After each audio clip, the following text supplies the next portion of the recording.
Morning guys, another video from Rage RC. I told you I would do a video on oils, weights, and thicknesses of oil, basically as the weight and what they do and how they affect the way your vehicle drives. It's actually not as complicated as you would think.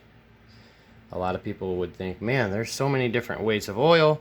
How do I ever choose exactly what I'm gonna need? So here's a simple way to know what kind of fluid you're going to need. If you're out jumping your truck and you know that it's bottoming out really bad, hammering the chassis off the ground, it seems like that, you know, it doesn't have any height to it at all off the ground, and you're hitting the chassis. Let's say you're getting 2 feet off the ground and you're smacking the chassis off the ground every single time. That probably is a good indication that your shock oil is too thin. Shock oil is measured in weights. Some of them use CST. Most of your average ones are going to be the weights you see here on the top. 30, 50, 60, 70, 80, 90, 100 weight. 100 weight is the thickest oil, the way it flows. You can kind of see it in there.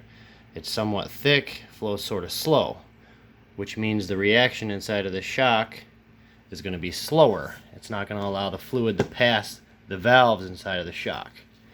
If you go to a lightweight oil, you can see, I mean, it flows almost like water, or, you know, closer to water.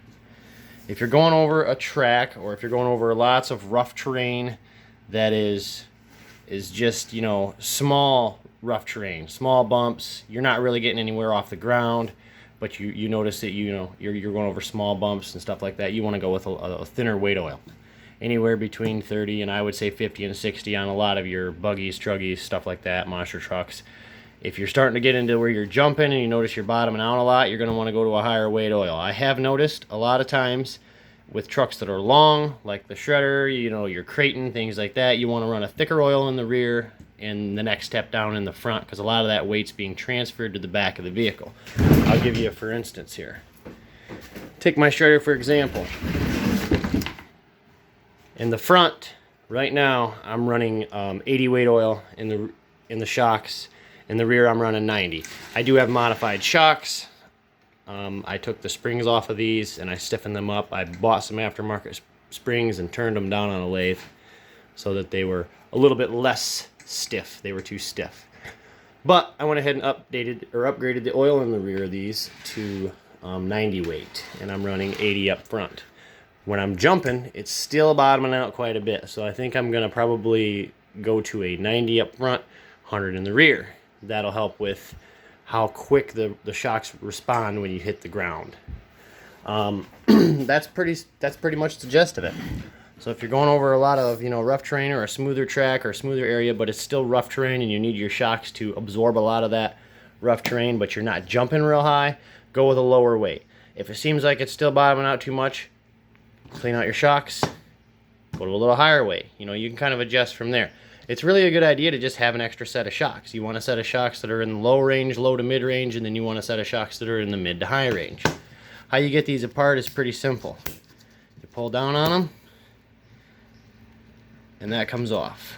That is called the, oh, well, it's been a long night, and I'm up early in the morning, got to get ready for work, and I forget what the heck this piece is called right here. It's kind of difficult to get it off of here with one hand, but this comes off, the spring slides out.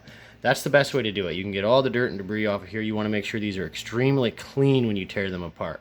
You're going to take this cap off the top of your shock. You're going to tip it upside down. I normally tip it upside down and I let it drain into the garbage can or something. Do not put the silicone oil down the sink. It'll clog stuff up. I learned that the hard way quite a few years ago when I was younger. Anyways, you drain all your oil out. You want to get it as clean as possible. Then you add your new oil, and I take an old wheel, an old rim, something similar to this. When I get all of my oil topped off, I take my shocks and I set them down in the rim like that with the cap off. And I let them sit for about a half hour to an hour. Then I come back, and with two hands, you're going to hold this as level as possible up and down, and you're going to move that shock shaft all the way up and all the way down several times very slowly. You want to get all those air bubbles to work their way to the top. Once you get that all worked out, put it back in the rim again for about a half an hour. you want to leave just enough space for the rubber cap underneath of the shock cap. It's a small rubber cap, and basically it seals all the shock oil inside of the shock. You want to leave just enough space. You don't want to fill the shock 100% full, or you can blow the top of these plastic pieces right off of here.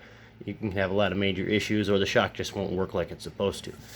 So make sure you leave a little bit of a space, just enough for that rubber cap to sit. Set your cap down on first, then put your cap on and tighten it down. Differentials.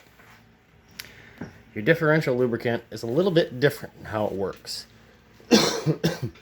Rather than absorbing shock, differential fluid basically controls, when power is applied to the main gear, how much power goes to each outdrive. So for instance, if you have a really thin differential oil and you do a wheelie, and let's say this is headed towards the front of the car, you do a wheelie and the front wheels come off the ground. Those front wheels are going to spin really easily and you're going to lose all that traction in the rear. Basically, it's just going to come back down and stop.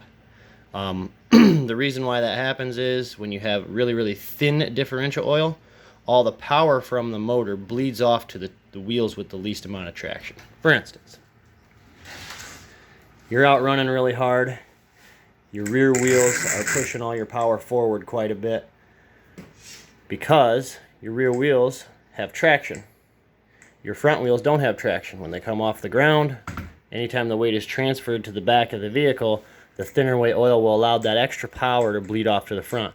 That does help with control as far as steering goes. If you've got a thin differential fluid in the front, you're going to have better control in and out of corners with the thin fluid.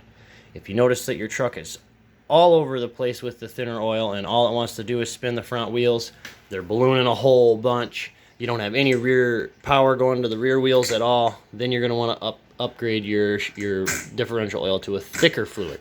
Right now I have figured out with this shredder, with the 6S combination that I have on here, I'm running 1 million weight. I started off with 100,000. That was nowhere near enough. I had some 500,000. I've used all of that up. This is 15K. This is what I use in the differential from left to right on the wheels. Basically, that is for the left tire and the right tire. I run a 15K in this. A lot of people run like, you know, somewhere between 5, 7, 8,000, 10,000, somewhere in there. I like 15K on my shredder because it's got so much power. If I run the real thin oil, if I even get a little bit squirrely, all that power is going to the tire that has the least amount of traction. So when you thicken up your oil, remember that the power is going to be more equal to each side. It's basically setting this up as if it would be a limited slip, so to speak, when you go with the thicker oil. So thinner oil, if you're on a track with a bunch of traction, you can run a thinner oil and you have a whole lot more control. If you're on a track with zero traction and you're spinning all the time with all four wheels, I recommend just a tiny bit thicker oil. And that's what I like. I like this because it's really good all around in the grass. It does pretty good on the pavement. It does really good in the stones or dirt or anything like that. Having the 15K, it gives me pretty decent power to each wheel. When you go to the heavier weight oil, 100,000, 1 million, remember it locks up the differential more. And I've even seen guys take these differentials apart. Kevin Talbot does it a lot on his big rigs. He pulls these apart and stuffs them full of silicone earplugs, which is pretty much the same concept as going with like almost a 5 million weight oil if you're going to take the earplugs and cram them down in there. The only thing about that is it takes a long time to work all that down in there, but it does work really, really well as far as locking the front and rear differentials together. So you're going to have equal power going in the front and rear.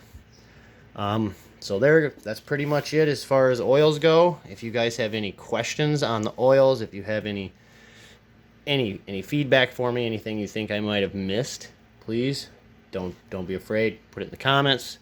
I like positive criticism anytime I can get it. If I miss something, please let me know. If there's something else you guys would like to know, if you want me to go through here, tear one of these apart and show you exactly how much and how to do this, I will do a video on tearing the shocks down, refilling them with oil. I can do a video with the differentials as far as how much oil to put in them, what kind of oil to put in them for your application. If you guys have any questions, please leave it in the comments. Don't forget to subscribe. Thank you.